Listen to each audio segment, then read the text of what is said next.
family in town, and it's been wonderful. The professor's brother has been here, and we have nieces, and the one thing that is really lovely when our family comes together is that I feel the presence of my most powerful role model as a Muslim woman, and that is the professor's mother.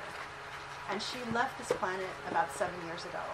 But the thing that's magical for me is every time the family comes together, she's the most missed, but she's the most felt, because the imprint of her character and who she was and how she just operated as a Muslim woman is just everywhere. And I feel her presence. And so I was really inspired to talk about her today because she is a powerful role model for me, not just as a Muslim woman, but a woman, and there's so many amazing stories about her. I mean, she is sort of legendary in her own right, and she lived a whole life before I even knew her. But she grew up in Egypt, and she, for 30 years, was a social worker in Kuwait. So back in the 50s, when Kuwait came upon a lot of money, oil money, they went to Egypt to draw upon the expertise there and bring people to help set up a lot of the services and infrastructure and so forth. And so she was a young woman in her 20s, and she was brought to help create and establish the whole social work system in Kuwait, which didn't exist at that point. And she did that for well over 30 years. And so she was an Egyptian woman operating in a Kuwaiti context, which if you know anything about that, as if you're not Kuwaiti, you really can only get to a certain level. But she achieved such an amazing reputation for integrity and decency and wisdom that by the time she finished, all of the most complicated cases, even from the royal family and so forth, were going to her. And she was so well recognized by the heads of the ministries there that they would protect her, because there were people that she would come across that were politically minded and wanted to fire her because she was an Egyptian woman, and God forbid that an Egyptian woman should make it to the highest rungs of influence. But there were just stories upon stories of the work that she did and the amazing impact that she had. She was actually even offered Kuwaiti citizenship by one of the heads of the ministry, and she never took that, even though that could have allowed her to make a lot more money, have a place to live, and even go up into the highest rungs of power. But that was not her character. She didn't want to use her influence to put herself in a better position. That was just very much who she was as a person. She also was the very first woman to get a driver's license in Kuwait. So she was on the books. Her name was Afaf El-Nimr. And she taught her husband how to drive. So that was amazing. And I really hope that one day someone will write her stories, because she is just a force. But I never knew her as that. I mean, when I met her, she had already left all of that. And she had decided to spend her life living with each of her children, helping them to take care of their kids and make their life easier. So she had come and left this amazing life, her friends, her reputation, all of that, and came to America, where she was very uncomfortable. But she came to help, take care of her family, and she was extremely self-sacrificing in that way. And if you met her, you would never get the sense that she was this amazing, important woman that people bowed down to in Kuwait. She had a very quiet strength about her. She was extremely humble, extremely pious, and she was the kind of person that you meet that you just look at her, and whatever you're feeling, all of a sudden you feel peace and calm. And she just had that presence about her. And so I wanted to just talk. I mean, everyone in our family has stories about her and her amazing thing, and people even outside of our family. But I wanted to talk about the impact that she had on me personally, because it's over the years. I mean, subhanAllah, it's like, even though she's been gone 7 years, I still think about her all the time, and her impact has grown, and her wisdom has really shown itself in the most surprising and unexpected ways. And I hear her voice in the back of my head in so many occasions when I'm doing whatever I'm doing. So the first thing that she taught me was about dignity. And when I met her, I was a young convert and still, very insecure and trying to find my way, and not, like in any situation, you question yourself and you're not sure. And even if it's like I was working in a corporate environment, and I was a Muslim, and something as simple as, okay, people in corporations go to bars after work. Do you go with them? Do you drink? Pretend to drink? Do you lie about why you don't drink? I mean, these are the kinds of things that you think about, when you're a convert. And the thing that she would always say to me is, Ammar is my Muslim name. So she'd say, Ammar, you have to always respect yourself. Whatever you do, always respect yourself. And, I think the professor actually told a really nice story where she was in a mosque somewhere and a man refused to shake her hand because he would have to redo his wudu. And she said to him, my handshake is worth your doing your wudu over again. There's so many stories like this. So anyway, but I, like in any situation, I always hear her saying, respect yourself. So never do anything where you would not respect yourself. The second thing is honesty. She would always be very honest with me about who I was and what I was doing, whether that was good or bad. And she would always say to me, Ammar, you are my daughter. And I tell you this because I love you like I love my daughters. I would tell my daughters the same thing. And so many times, I hear her voice, you are my daughter. And it was such a beautiful, like now, that was something that at the time maybe I didn't appreciate as much, but now I think back and I'm like, wow, that was just a really beautiful thing. And I always knew that she would be honest with me. No matter whether I wanted to hear what she had to say or if I didn't want to hear it, she would, without fail, like if I wanted to know the straight story, I would go to her. And she was always so kind. Like I'm sure I did a million things that drove her crazy, and like any daughter-in-law.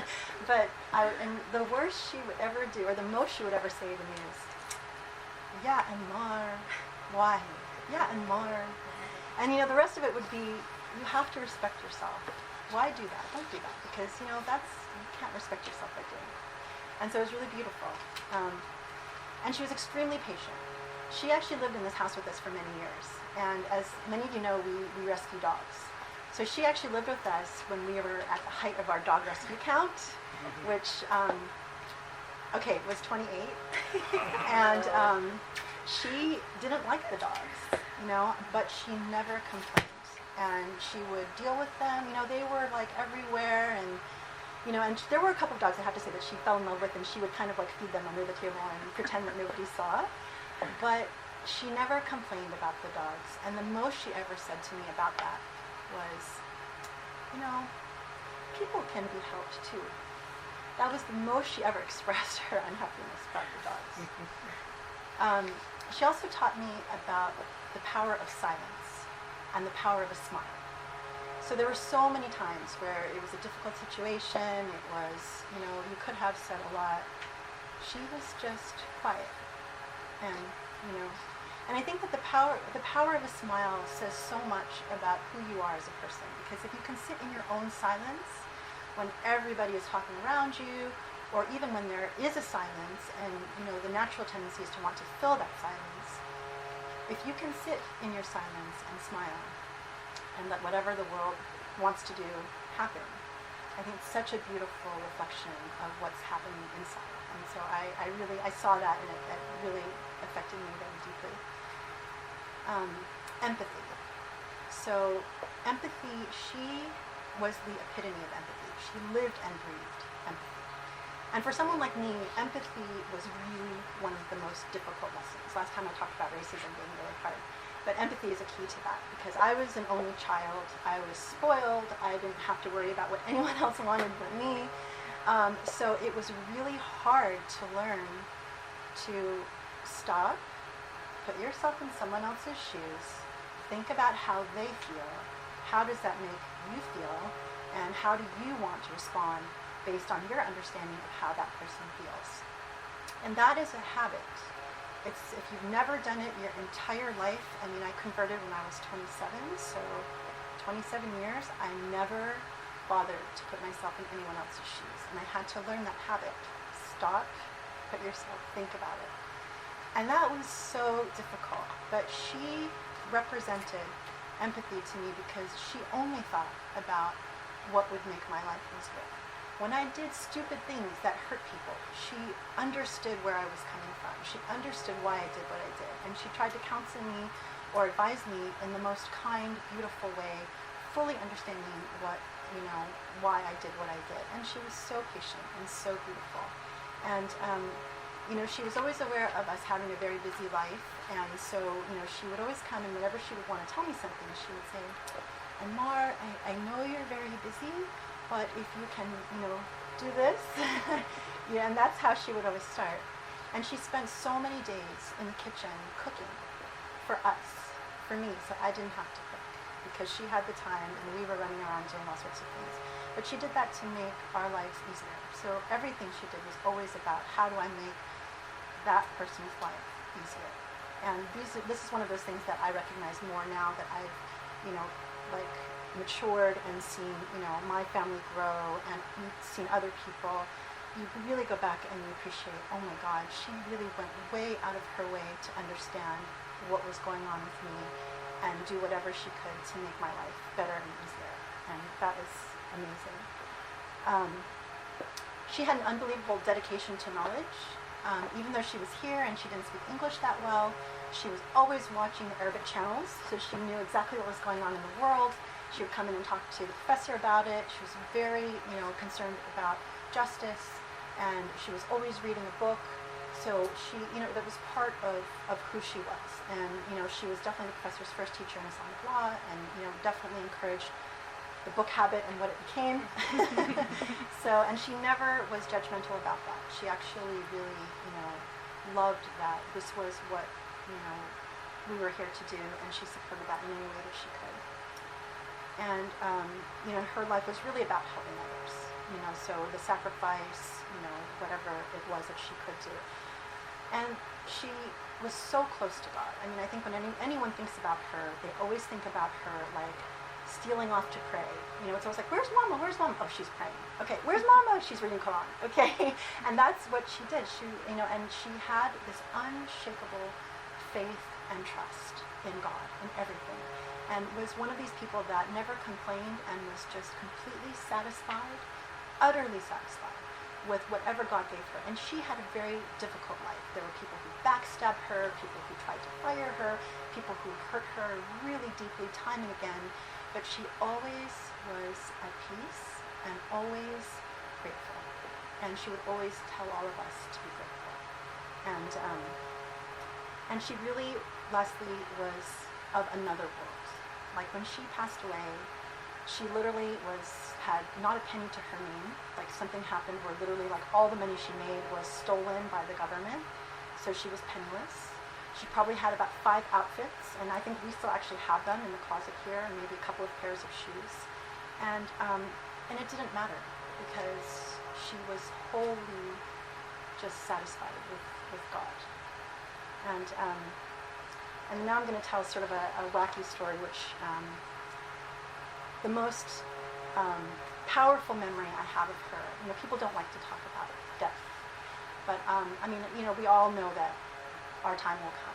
And I was always very worried about the day where she would not be with us anymore.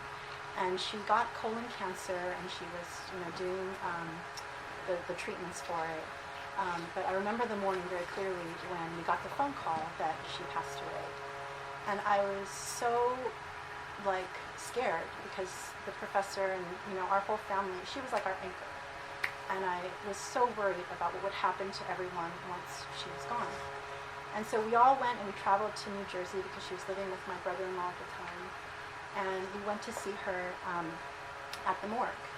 And, of course, it's like, the idea of even seeing a dead body is already, very unpleasant. And so I was really nervous. But when we walked down and we all saw her, literally all of us felt this immense amount of peace and comfort and inspiration. And she had a smile on her face, and she was like angelic. I don't know how to express it. I mean, it's like, I think anytime anyone sees a dead body, you cringe, right? And you think, okay, yeah, we're all going to be there, and you just want to get out of there. When I saw her, my reaction was, oh my God, she won. She won this whole game. I want that. I want to be like that. And even the women who were washing her body were like, this woman is light and she's glowing and beautiful. Who is this woman? She was saintly. And, and all of us, as sad and everything as we were, we saw her and we all felt immediately comforted and at peace. Which is so strange. I mean, but knowing her, it was exactly, it made so much sense. And the funny thing is, like, we all had been told, she had told all of us this particular story separately. Because last night I was talking to my brother-in-law, and he was telling me the story as if I didn't know it, and I was like, oh, okay. She actually said when her father, she was very close to her father, and her father passed away when she was in her 20s. And her father was like this wonderfully pious man. They didn't come from a super rich family or anything, but they were comfortable. And I'll just tell you one quick story, which is really cute. I think when she was like 6 or something, she saw a poor man and wanted to give him some clothes. So she went into her father's closet, and they were like in the habit of buying like a new suit every year or something like that. So she took the brand new suit and gave it to the poor man. And then later her father was like, okay, what happened to my suit?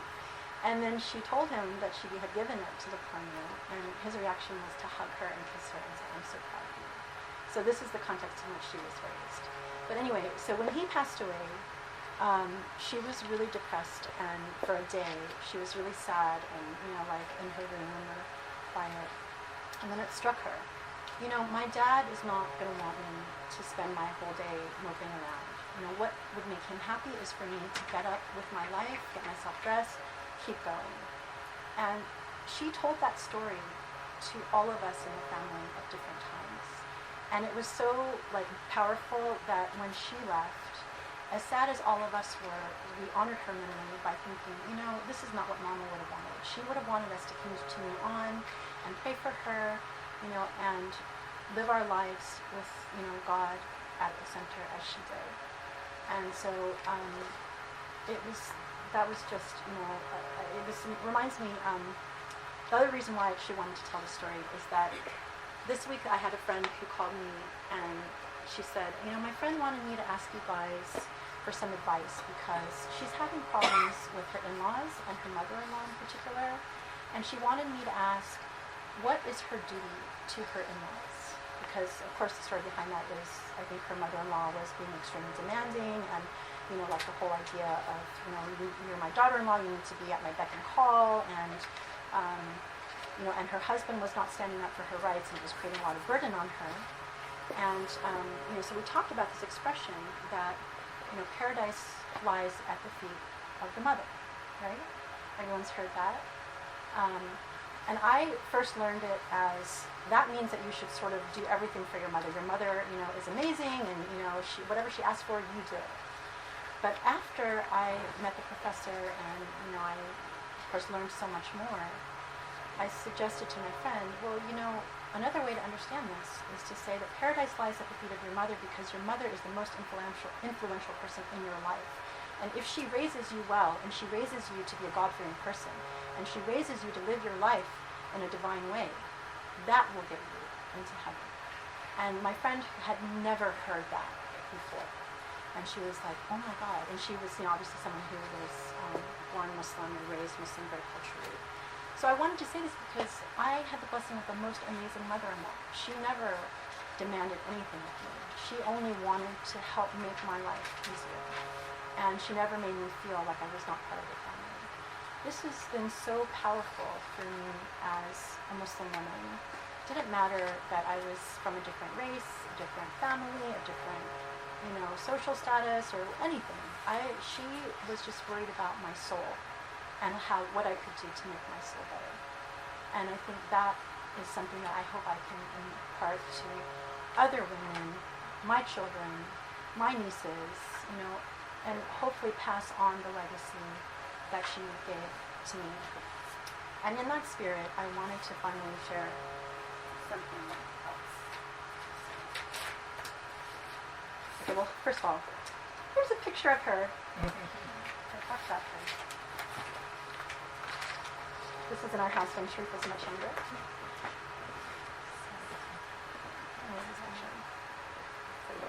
This side is.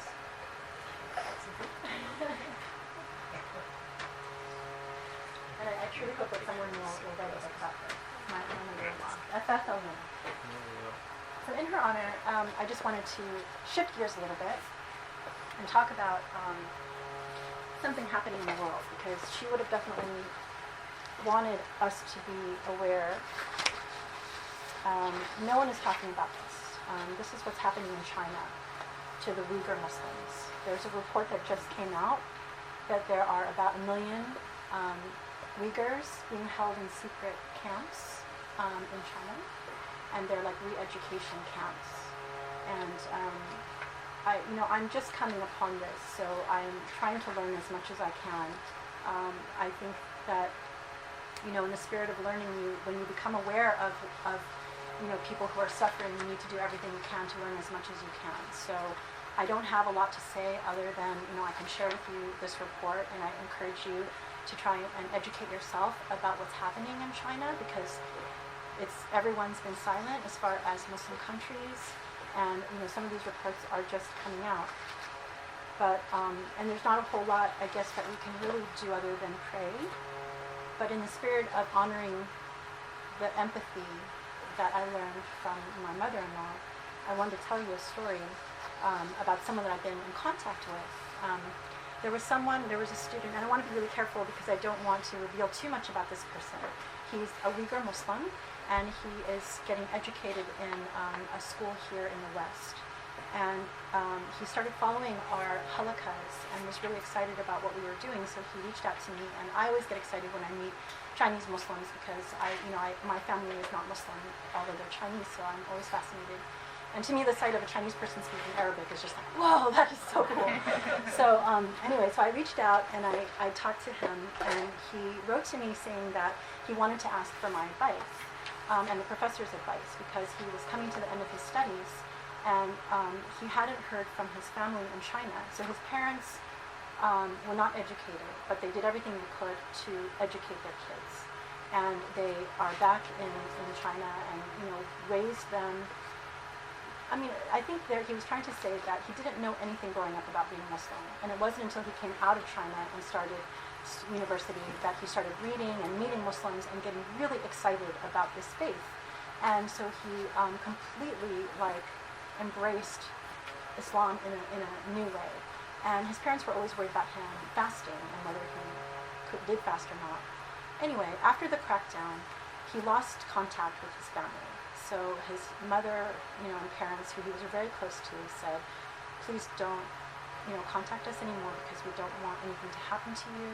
All of his friends cut him off from social media, and, his sister had disappeared, and he didn't know where she was.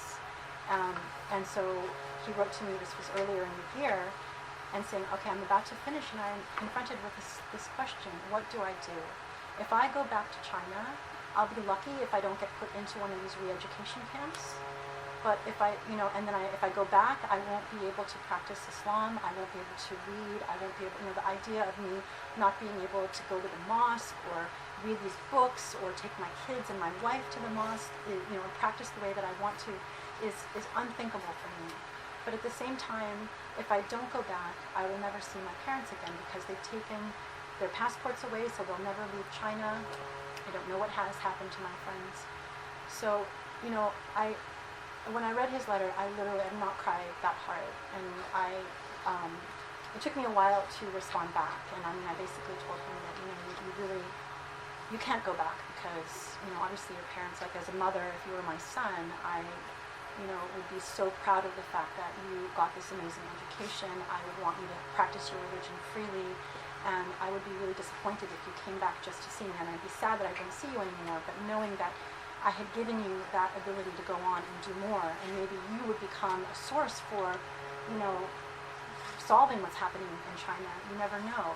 You could be the hope for the future. You can't go back. And I never heard back from him. So I don't know, I tried to reach out to him again before Ramadan, and he changed his email to protect his identity. But so it just made me sad because you have someone who loves and appreciates the faith and wants to practice and learn and be openly Muslim, and yet the cost is so high for him. And then we as Muslims here in America take our freedoms so much for granted, and to the point where we're just cavalier about religion.